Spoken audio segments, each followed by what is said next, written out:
chapter for Chicago and Rockford by the time Bruno Hagenfeld had been living in Australia for 5 months. She had quickly discovered she was unable to earn a living in Switzerland. Arad had tried to immigrate to the United States. But even a letter of support from Anna Freud and the Freud family intimate Dorothy Burlingham, both of whom she had known in Vienna, failed to move the American consul in Zurich, who tore the document up and made it clear to the stateless young woman that she should forget about becoming an American. The Australian government was more welcoming. With a shortage of potential wives in the country, it was courting women and making immigration a relatively easy process, requiring little more of Weinfeld than that she show she had a small amount of money. Her father arranged for a letter of credit in Sydney, and the family of her friend Emmarina Vischer gave her the cash for the passage. A month-long voyage that took her by ship from Naples to Sydney via the Suez Canal. She arrived in December 1938, just before the most peculiar Christmas she had ever encountered, one celebrated in the hot sunshine of the Australian summer. Superscript 1. Richard and Etta the Sterba had given her the name of a psychoanalyst, Roy Goodland, and through him she found a job at Cresthaven, a progressive boarding school in the suburb of Mona Vale. She had brought her Montessori instructional material in the trunk with her belongings, and soon was doing again what she loved, working with children. She lived at the school, where her colleagues immediately discovered her good nature and energetic competence.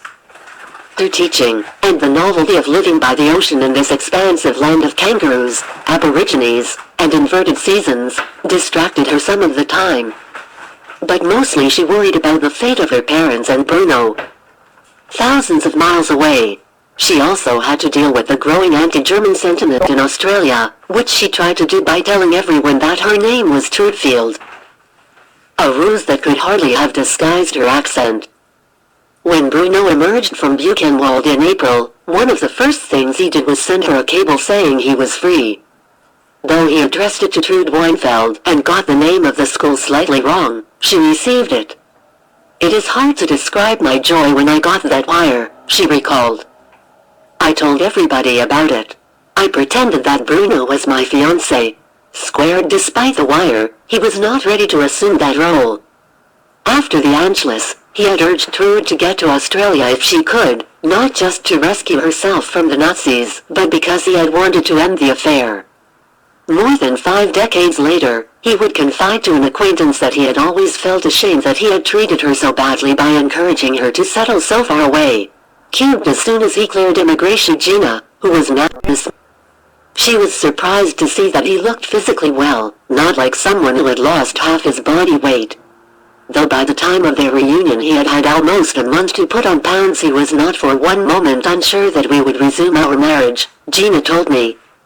He suggested that they might run a children's school together, perhaps with their friend Fritz Riddle, who was now dividing his time between teaching psychology at the University of Michigan in Ann Arbor and working in research at the University of Chicago. She said he also talked of how he might make a political career in the United States, exhibiting a grandiosity she found altogether new. Bettelheim saw his immediate salvation in helping Gina care for Patsy under the benevolent umbrella of Agnes Crane until he managed to establish himself. But the Bettelheims of Vienna, with their commodious apartment in Heitzing and their income from the lumber business, were now refugees with almost no money. The mercurial Crane, for all her efforts on their behalf, no longer saw the couple as her social equals, and had already made it clear to Gina that she planned other arrangements for Patsy. This cooling had been compounded by Agnes's disapproval of Gina's growing affection for Peter Weinman, who had made it from England to Chicago and was now trying to resume his career at the University of Illinois College of Dentistry. Bruno quickly saw that the Crane safety net he had counted on as he crossed the Atlantic was in tatters, and by the end of his first day with Gina in 14 months he knew that his marriage was to, once again, as he had so many times as a boy after school in Vienna, Bettelheim found a welcoming refuge with the Buxbaums. His cousin Edith and her mother, his Aunt Jeanette, were now living in the German-American community of Yorkville, a few blocks from Gina. They gave him a small room in their apartment and agreed to help support him until he could find work. Bettelheim immediately wrote Trude, telling her that he and Gina were getting a divorce and asking her to come join him. He also sent a letter to A.M. Warren, the visa official in Washington, whom Magnus Crane had repeatedly asked to help gain his release from the camps. "My dear Mr. Warren," he wrote in his neat hand 5 days after his ship docked, "I think that only if you knew fully out of how desperate a situation the intervention of the State Department rescued me even at the last moment, could you realize how deeply I appreciate the help which you were able to give me. Yours very sincerely, Bruno Bettelheim." In the weeks that followed, Bettelheim slowly began to gain his equilibrium. He took long walks to explore Manhattan, visiting museums and seeing the few emigres he knew, among them his Realschule classmate Hans Willig and his wife, Wanda. Agency to agency, trying everything he could, and also to find work for himself. In June, the Committee on Relief and Immigration of the American Psychoanalytic Association, which at Edith Buxbaum's urging had written the State Department after Bettelheim entered Dachau, sent out several letters to academic institutions recommending him for work in art history or along psychological lines in the field of art. But no job had materialized by July. Edith Buxbaum proposed to her cousin that they spend the summer driving to the West Coast and back in her old Cadillac convertible. He agreed to the trip, seeing it as a good opportunity to explore his new country and also to make contacts and follow up job possibilities. The outdoor life had never been one of Bettelheim's enthusiasms, but because money was short they camped out in sleeping bags much of the time. Every few days, the travelers would check into a tourist court for a bath and a good night's sleep. Edith had long been jealous of Jean's relationship with her favorite cousin, and now that his marriage was over she hoped her fantasies might be realized. "My expressed intention was to show him the country, to divert him," Buxbaum wrote many years later. "But my unexpressed intention was to have him for a lover. Bruno was not interested." Which left Edith plenty angry as the Cadillac rolled across America. Bettelheim never published an account of the trip. But he told Theron Raines that on the West Coast he visited the University of Redlands, a small Baptist school east of Los Angeles, to which he had applied from New York. After an interview, he was offered an instructor's position, in what subject, he could not recall from Raines. Bettelheim was grateful for this opportunity, even in so remote a town as Redlands, and considerably relieved at the prospect of a berth in academia and a regular income.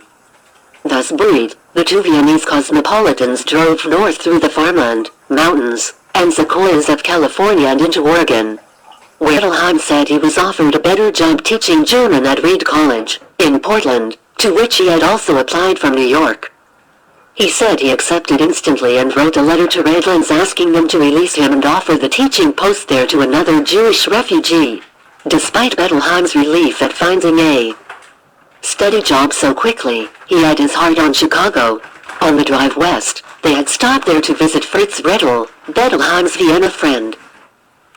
In Hyde Park, the university community on Chicago's south side, Rettel introduced Bettelheim to George Shvalyakov, who had come to the United States from Russia around 1920 and would eventually teach psychology for 20 years at San Francisco State University. Both told the 8-year study. An exploratory might make teaching more progressive and effective by planning their own curricula instead of adhering to traditional standards. Bettelheim said he and Shvalyakov hit it off immediately, and that the Russian émigré promised to alert him if any jobs opened up on the campus. The prospect tantalized Bettelheim as he walked through the placid quadrangles, whose neo-Gothic buildings, despite their Indiana limestone, offered a certain European embrace. They also housed a nationally renowned faculty, presided over by Robert Maynard Hutchins, the avatar of progressive education who had become the University of Chicago's president in 1929, at the age of 30. This was the academic big time, where the chances for advancement might be great, not a small college in a provincial city at the far edge of the country.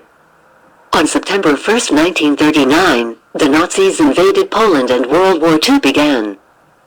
Bettelheim told one interviewer that he and Edith were passing through Chicago over that Labor Day weekend, on their way back east. He said he went to a meeting of the Modern Language Association at the Palmer House in the Loop, where a letter from Reed College was waiting. It advised him that because of the war few students wanted to take German, so the job was no longer available. Superscript 1 in a different version. He told Rains that he returned to Manhattan in late August and that Reed rescinded its offer by telegram a few days after the war broke out. Superscript 1 wherever he received this setback. It was ameliorated by news that his mother had at last obtained a visa and booked passage for the United States.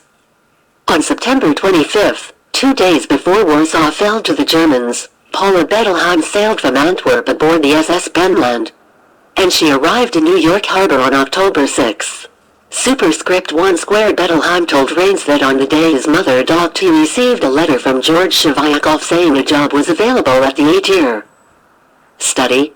It offered no salary, but would provide him with a desk, a secretary, and the good possibility of pay in the future. Bettelheim settled his mother in Manhattan with her sister, Jeanette Buxbaum, and headed back to Chicago. At about this time, Trude Weinfeld was in a hospital in Australia.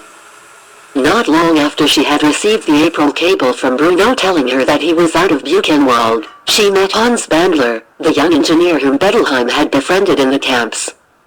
Bandler had told his fellow inmate that he hoped to get to Australia. When Bandler had been released in January, Bettelheim asked that, if he did make it, he tried to find Trude, whose whereabouts he knew from his mother's letters. One day, a lot about Bruno and how he had managed to keep Trude, telling them about his life. Bruno's analytic training, his warmth and understanding apparently helped others to manage that absolutely gruesome experience. Superscript 1 Cube Bandler was 24. Weinfeld 27, two Viennese refugees far from the familiar world of the Ringstrasse and still coping with the emotional reaction to their narrow escapes. She was a very wonderful, very brilliant person, Bandler told me, the memory of their encounter still fresh in his 78th year. They soon became good friends, exploring their new surroundings together, taking hikes in the bush, boiling the billy to make tea. I think it was almost inevitable that, with my longing for Bruno, and our being such strangers in a strange country, that we should become intimate. I don't think I really was in love with him, maybe not with me either. It was just a matter of circumstances and loneliness. Superscript 1 Their romance continued for weeks, until one day Trude experienced severe pains in her pelvis, indicating an ectopic pregnancy. She required an immediate operation, one that could leave her unable to have children. The surgeon, aware that his patient was eager to raise a family someday, succeeded in saving one of her ovaries. I will never forget the words the doctor said to me after the operation. You can still have thousands of children. She recuperated in a sanatorium outside Sydney for 3 weeks, visited by Bandler and her colleagues from Cresthaven, and worrying constantly because she now wanted nothing more than to join Bruno in the United States. She had begun trying to get her papers together to persuade the American consul to let her emigrate. Her hospitalization had interfered with that process, and with the outbreak of the war on September 1st, she had become an enemy alien as well. Her Austrian passport now not worth a penny. Any authorization to leave Australia was up to the military, and when Trude finally emerged from the sanatorium she took a taxi to a military headquarters and asked for permission to sail for America. When the officer hesitated, she began to cry and beg him, telling him that her fiancé has come out of a concentration camp and was waiting for her in the United States. He granted her the papers. To pay for her passage, she borrowed money from friends, and in early October, about the time Bruno was welcoming his mother in New York, she sailed from Sydney. After stops in New Zealand, the Fiji Islands, Samoa, and Hawaii, she arrived in San Francisco on October 31st, to discover that the United States was a place where people put grinning candlelit squashes in the window and children dressed up as witches and ghosts traveled in packs at night ringing in a Montessori system and would eventually become a professor of child development at Case Western Reserve University in Cleveland. She had fled Austria after the Nazis closed down her school and had already established herself in a similar undertaking in San Francisco. Plank urged her former employee to stay with her, in part because she valued her teaching skills, but also because she thought Trude should not run to Bruno's arms. Weinfeld would speculate that Planck was taking her cue from Richard and Etta Westerba, who disapproved of the relationship. Though she did not say why, it may have been because Richard, who had analyzed both Bruno and Gina, and Etta, who had analyzed Gina and Trude, felt that Bruno and Trude were not suited for one another. Whatever the reason, under Planck's influence, Trude sent Bettelheim an ambiguous wire that read, "Arrived safely, letter follows." But early the next morning, she went down to the wharf and arranged to have her baggage shipped to Chicago. Within a day or two, she told Bruno she was coming, boarded a train east. And for an endless nights and 3 days fantasized about her reunion. When she arrived, she was dismayed to be greeted at the station by Gerhard and Maria Thiers, the Viennese couple who had tried to help Bruno by passing money to the Nazis from Switzerland and who were now living in Hyde Park. They explained that Bruno, whose new and uncertain position at the 8-year study paid no salary, was out of town investigating the possibility of a job that did. The Thierses checked her into a hotel not far from the campus and told her that Bruno was expected to return by bus in a few days. On the morning he was due, Trude walked to Stony Island Avenue and 63rd Street, on the south side, where she had been told the bus would unload passengers. But it passed through without stopping and headed for the main depot downtown, 9 miles away. She took a taxi to the terminus and found Bruno pacing the floor wondering where she was. "I leave to everybody's imagination," Trude recalled, "what that meeting meant to both of us, and how we experienced it. Superscript 1 few concepts far more guineas than protection. The feudal system that outlived the Habsburg monarchy and continues to hold that the best way to get ahead in the world is to find a powerful patron." Sigmund Freud himself owed his professorship at the University of Vienna to a devoted and influential patient, the Baroness Marie Ferstel, who bribed the Minister of Education with a painting for a gallery he was planning. Superscript 16 When I first came to this country, Bettelheim said, "I did the smartest thing in my life." Superscript 17 In 1999 the Department of Education at the University of Chicago and also the institution's examiner, having been brought in by Hudgens to reform testing and make the 4-year college strictly exam-based. In addition, the energetic 37-year-old educator was research director of the 8-year studies evaluation staff and needed someone to help assess how well art was being taught in secondary schools. He quickly stood Bettelheim, with his strong University of Vienna credentials in the subject, as the man to help do the job. By December, Tyler was sufficiently impressed by the newcomer's work so that he started paying him a small salary. Bettelheim had been in the United States only 7 months and in Chicago less than 3. Already he had driven across the country and back, been reunited with Trude, and landed a paying job in the academic world he so desired, and at the very university he had aimed for. He and his fellow evaluators met regularly to discuss their findings, and these gatherings almost always turned into bull sessions. At one of them, someone brought up the great books, the syllabus of Western thought that Hudgens believed should be at the core of a liberal education. He taught Emir Nas in the subject himself, usually together with his intellectual alter ego, Mortimer Hodler.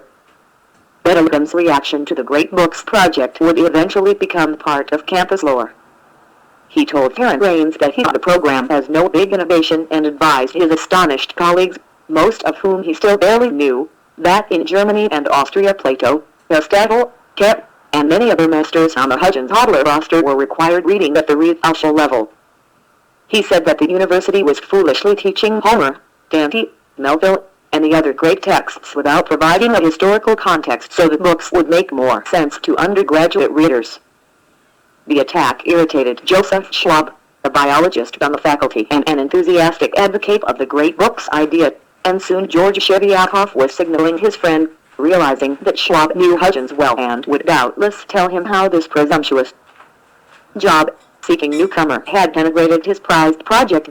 Superscript 18 At the 8-year study, Bettelheim worked immediately under Paul Diederich, who had come to the project the year before and would eventually serve for many years with the Educational Testing Service in Princeton, New Jersey.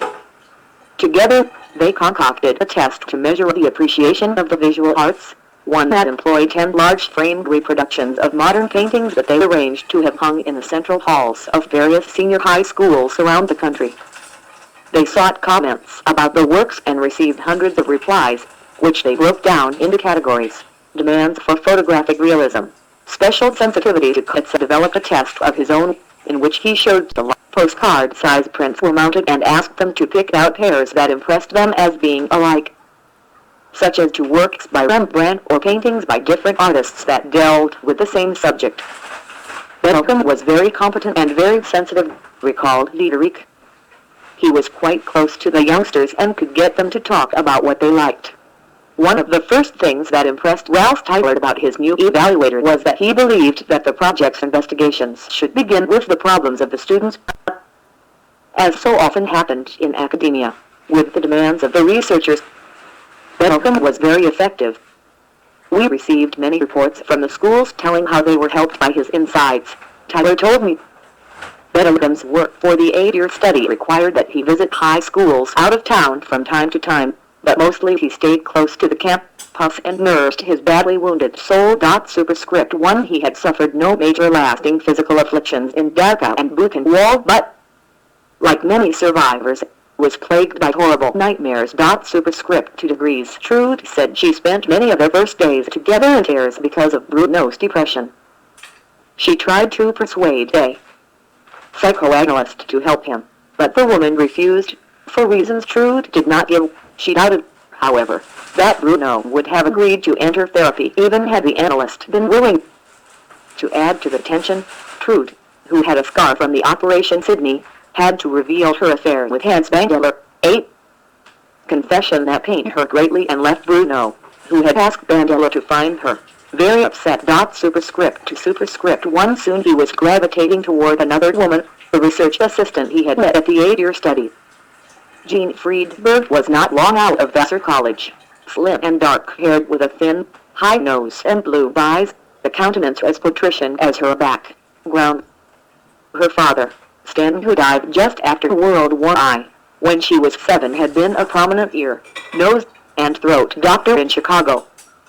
Jean had grown up in the assimilating liberal intellectual atmosphere of Chicago's German Jewish elite, of which her mother, Line, was a member in good standing.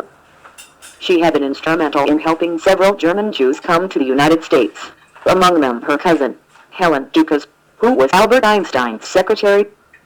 Bruno was powerfully attracted to the 20-year-old Jean and asked her to marry him. Superscript 2 Superscript 2 He may have turned away from Trude partly in anger, because he felt she had betrayed him with Hans Bandeler, and because he feared she might never be able to have children after the ectopic pregnancy. But he may also have seen in Jean Friedberg the more propitious match, Miles to succor him, but she lacked outborn American. Jean may also have reminded Bruno of Gina, who was slim, dark-haired, blue-eyed, and cultured as well, and whose name sounded the same. For the moment at least, Trude's devotion was overshadowed by the opportunity Bruno saw for carrying off such a prize as Jean Friedberg and splicing himself into a world that would instantly enhance his prospects and greatly ease his struggle in America. It is impossible to know if Bruno would have walked away from Trude had Jean said yes to his proposal, but she did not. She already was betrothed to a lawyer named Samuel Block, who was 29, 8 years younger than Bettelheim. Block had demonstrated quick promise as an undergraduate at Yale and at Harvard Law School, from which he graduated in 1936, and would become a partner in one of Chicago's leading law firms, Jenner and Block. His university credentials and obvious ease in his fiancée's social circle moved Bruno, again rebuffed, to lash out. He told Jean she had turned him down because Block brought status more fitting for her class, a remark that so enraged her that she never completely forgave him, though they lived within a few blocks of one another for the next 33 years. Superscript 2 Superscript 3 When Bettelheim first arrived in Chicago, he had moved into a small apartment at 6033 Dorchester Avenue, hard by the Midway Plaisance, where, in 1893, millions of Americans had been awed by the 65,000 exhibits from 47 countries that made up the world's Columbian Exposition. It now was a grassy, tree-lined corridor linking Washington Park, on the western edge of the campus, to Jackson Park, by Lake Michigan on the east. Bettelheim shared his bachelor quarters with Fritz Rettel, who used them when he came to Chicago from Ann Arbor. Trude stayed in the apartment for a while, but eventually rented a room across the street. The first thing the landlady told me, she recalled, was that I was to leave the door open if I had any male visitor. Superscript to 4. Nevertheless, the Australian surgeon's assurances too soon proved correct. Trude became pregnant. Not only was she unmarried, but the prospective father was not yet divorced from Gina. Desperate, Trude confessed her condition to Helen Martinson, a neighborhood acquaintance, who steered her toward an abortion. Years later, Trude told at least one of her children that the baby was stillborn. Whichever account is true, the pregnancy only added to the trauma the two refugees faced as they tried to adjust to their new life. Trude eventually found a job supervising the study hall in an institution for Jewish children. She later did similar administered play therapy in various parts of the city. To go back to school, because the social work degree she brought from Vienna was not recognized by the local agencies. Nor did she have the luck Bruno had had with the University of Chicago. The School of Social Service Administration refused to grant her credit for any of her education or training, in part because Montessori methods were not yet accepted, or even widely known, in the United States. Ultimately, the Jewish organization gave her a loan so she could attend classes at Loyola University, on the north side, and this opened the door for a long career working with children in Chicago. The loan came about in part through the intercession of Jean Friedberg. Whether before or after Bruno's proposal is unclear. Superscript 2.5. In early February 1940, Bruno's sister, who had made it safely from Vienna to England, was finally able to join their mother in New York. She had sailed from Liverpool on the SS Lancastria, listing herself on the passenger manifest with stage name appended, Marguerite Bettelheim. According to a story her brother related to his children and others over the years, Margaret had left the fiancé behind in Vienna. To this businessman she and her mother had entrusted some valuable jewelry as well as money to be deposited for them in a Swiss bank account. He planned to come to the United States and marry Margaret as soon as he could arrange for the necessary papers, but at the end of 1940 he was found dead of a coronary in his limousine. The family never recovered the jewels or the money. Still, with Hitler now preparing to take over Norway and Denmark and growing bolder by the day, all three Bettelheims had reason to be grateful. They had managed not only to survive but to find sanctuary in the same country. Trude Weinfeld's family was not so fortunate. Her parents, Paul and Frederica, had found temporary safety in Tours, where Trude had been able to visit them once before sailing for Australia. By September 20, 1940, their 30th wedding anniversary, France had fallen to the Nazis. Unable to leave the country, they sought refuge in Limoges, living in a small room with an outside toilet, little heat, and a hot plate on which they prepared meager meals.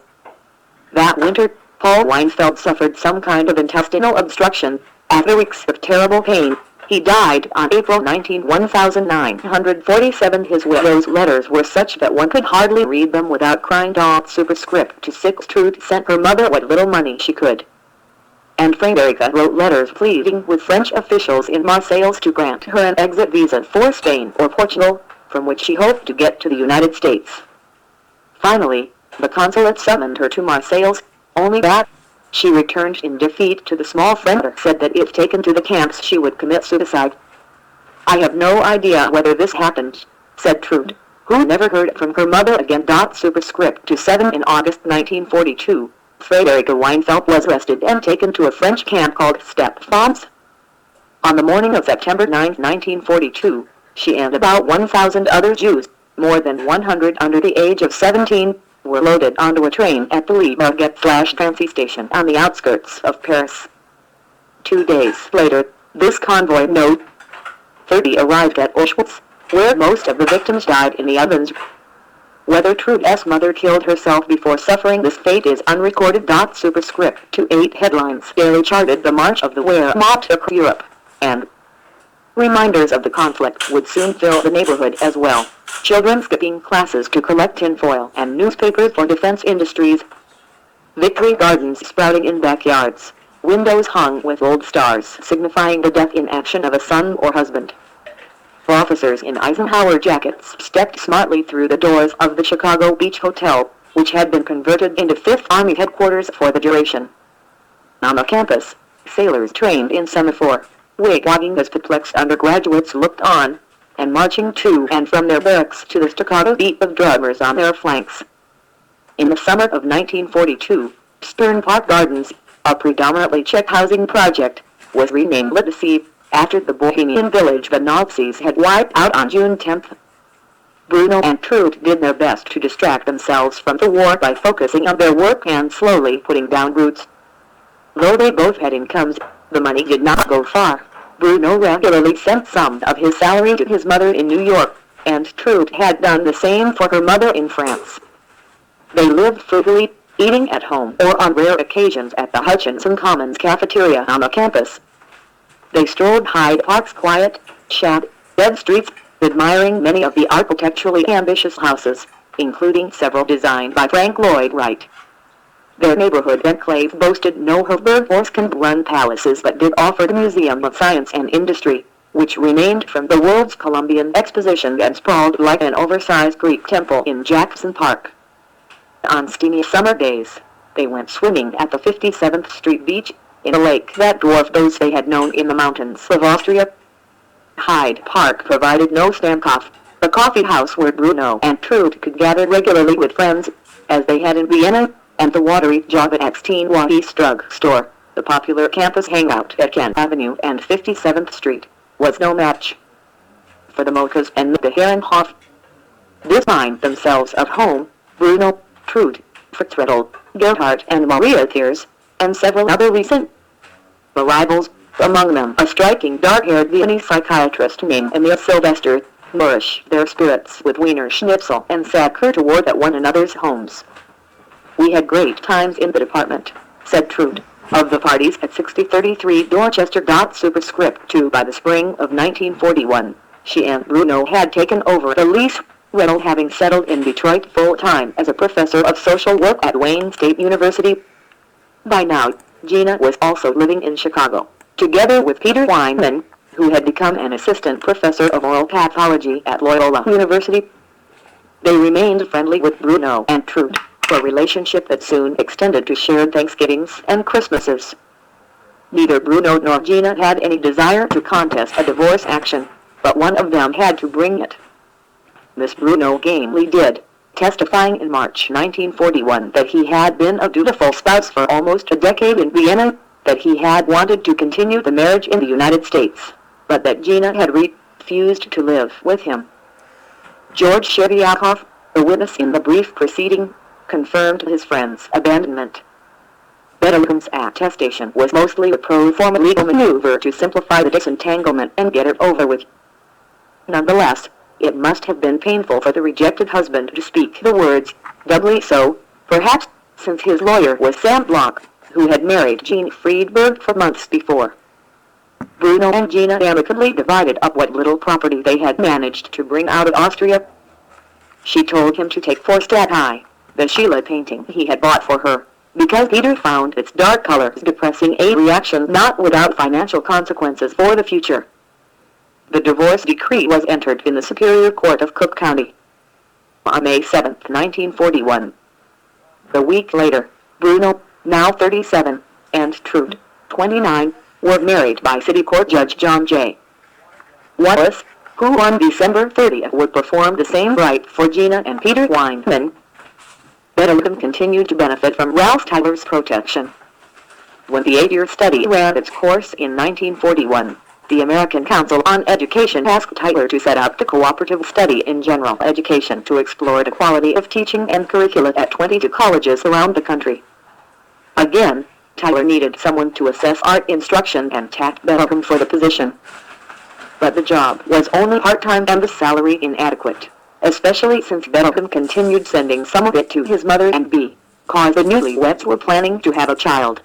In Cheek, the president of Rockford in the school's art department, Middledorf had already told Cheek she had an opportunity to hire a brilliant man, superscript 3 degrees, no minor endorsement. coming from the former curator of the German Institute for Art History in Florence and now chairman of the University of Chicago's Art Department. In seconding Middledorf's view, Tyler said Bettelheim came from a wealthy Viennese family who have had fine art collections of their own, a burnish that could only have been supplied by the candidate himself. Superscript 3 Superscript 1 The city of Rockford was the third largest in Illinois, an industrial center of 84,000 people 90 miles northwest of Chicago, just south of the Wisconsin border. The community, heavily Swedish and Irish, tended to be politically conservative, and the board of trustees of the small all-female college was highly so, taking its cue, as thousands of Midwesterners did, from the reactionary signals pulsing out of Robert Rutherford McCormick's Chicago Tribune. Mary Ashby Cheek, however, was an internationalist, an open-minded educator who had come to Rockford from Mount Holyoke College in 1937 and was trying to make the campus a haven for several refugee scholars every year. She offered Bettelheim a post teaching art courses 2 days a week for $600 a year, plus free lodging and meals in the campus dining room, which she estimated made the job worth $200 more a year. Superscript 3 Superscript 2 Bettelheim was not enthusiastic about the long commute, and the college was no University of Chicago, but he was glad to have the income, and on September 22nd he arrived in Rockford by train and began teaching 2 courses, an Introduction to Art and the History of Ancient Art. Superscript 3 Superscript 3 I met him the first day, recalled Mildred Berry, who taught speech and American history and had been asked by President Cheek to share her office in John Barnes Hall with the new instructor. He came in a tattered old raincoat and cap. He said, "I'm Bruno Bettelheim," and I introduced myself. He sat down at his desk, unpacked a few books, and then left without saying goodbye. He came to the office every morning but seemed not to want to talk. He was chilly. He never visited or made small talk. He seemed not to want to tell me anything about his past. He kept his distance from most other faculty members as well, reading in his room on the nights he stayed over and concentrating on his teaching. In the classroom, however, he was anything but reticent, assuming his duties with relish. He was stern, yet good-hearted and kind, recalled one student. In class you hung on his every word. By the end of the first semester, Cheek was telling Tyler as a scholar of arts who was eager to have him return to Rockford for the following academic year. In a letter to Bettelheim, she praised him for being such a versatile person and at home in so many fields, and asked if he would send her any credentials he had in subjects outside the field of art, including psychology. Superscript 3-5 Bettelheim had already embellished his past by telling the Purple Parrot, the student newspaper, that he had worked at the Constitutes Museum and in the University of Vienna as a lecturer in the Extension Division until coming to the United States in 1939. Superscript 3-6 Now he sent Cheek a 2-page letter and 4-page curriculum vitae that gave his Vienna years a radiant academic glow. He wrote that due to fortunate circumstances he had been able to devote 14 years, instead of the usual 6, to his studies at the University of Vienna, not mentioning that he had dropped out of school for a decade. He said he had passed separate doctoral examinations, summa cum laude, philosophy, the history of art, and psychology, whereas he had taken a doctorate only in philosophy, without honors. He described how he had painted, modeled in clay, and done woodwork at Vienna's Kunstgewerbeschule, taking instruction from leading artists. Because the courses in musicology he had taken at the university had not exposed him to contemporary music, he became a member of the Society for Modern Music, where studies were conducted under the personal leadership of Arnold Schoenberg.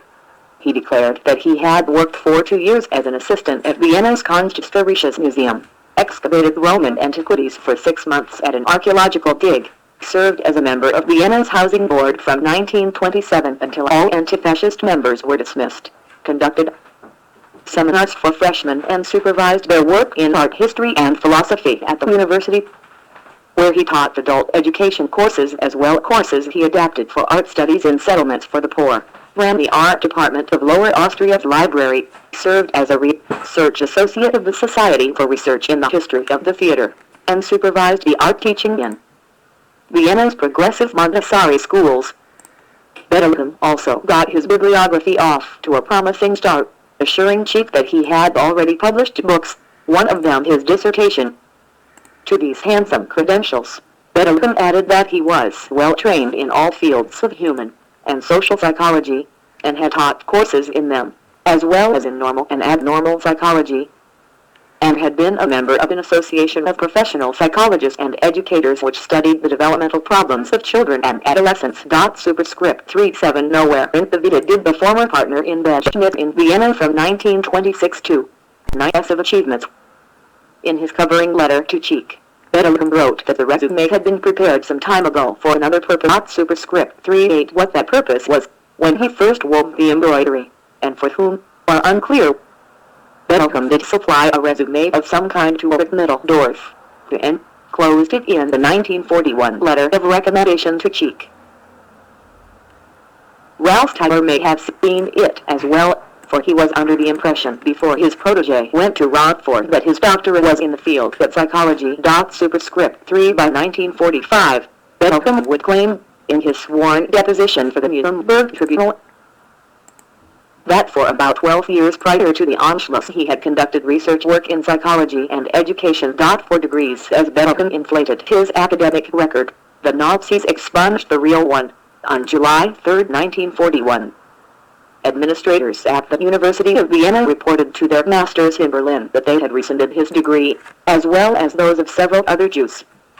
Because of their crimes against the Third Reich. For superscript 1 Bettelheim's ambition to become a respected figure in the academy doubtless moved him to dress up his vita, well knowing that Ralph Tyler, Mary Ashby Cheek, and others would hardly be inclined to investigate his credentials in the middle of the war, even had that been possible. He had other, more practical reasons for dispatching the fabricated pages to Rockford in the summer of 1942, however. He had been in the United States for 3 years, but, for all the praise his research and teaching had received, he remained constantly short of cash. On the strength of the vita, Cheek invited Bettelheim back to Rockford, this time to teach courses in German literature, philosophy, and both general and advanced psychology. This heavier load required that he spend 4 full days on campus. His yearly salary went up to $1,900, and at his request the college granted him the rank of associate professor. For superscript 2 Bettelheim taught at the college for the next 2 years, so mesmerizing the young women with his Viennese accent and confident classroom style that he became something of a cult figure on the campus, with a very large following of students who spent a lot of time with him, really adoring him. For superscript 3 Many of these acolytes saw him as a father figure, the fount of European wisdom that flowed as easily with Dante as with Freud, with whom he said he had studied. 44 Mary Jane Wilcox, whose father sent her to Rockford because he didn't want her exposed to the liberal infection of Eastern education, soon caught the Bettelheim bug. He was one of really, because his eyes out. I found him very attractive, and he was a wonderful teacher who knew how to make every girl in his class feel important. He was the first person who ever made me feel like an intellectual. When a student told Bettelheim she liked to draw, he offered to pose for her, and she painted an oil portrait of him, larger than life. She estimated that a half dozen of her classmates switched their majors from English to psychology so they could study with him. 45 Bettelheim used the Socratic method to challenge his students to think for themselves. He usually sat within a circle of young women, asking them probing questions, drawing out their answers, and instructing them not to take notes, explaining that professors to ask their classes to record their pronouncements slavishly were overly fond of their own ideas. 46 His reading lists excited these neophytes, most of whom were not yet 21 and had never read, or even imagined, such words as the psychopathology of everyday life. Most of their courses at Rockford were traditional and routine. Bettelheim's crackled with surprises every day. In his psychology classes, he turned his students into their own subjects, asking them to write short psychological autobiographies that mined their early dreams, their first memories, their view of their parents. Then, playing analyst, he would help them interpret their young lives. He did the same with Rorschach tests. In my case, recalled Amy I.S. Grip, who with Bettelheim's guidance looked for herself in the ink blots. He was very profound. He said, I had a great many responses and had to work on discipline the mind that had so many ideas. She and other Bettelheim psychology students also went about the campus plumbing psyches with the Rorschachs, as well as with the thematic apperception test. The series of 19 relatively unstructured pictures aimed at getting the viewer to project her emotional needs and anxieties.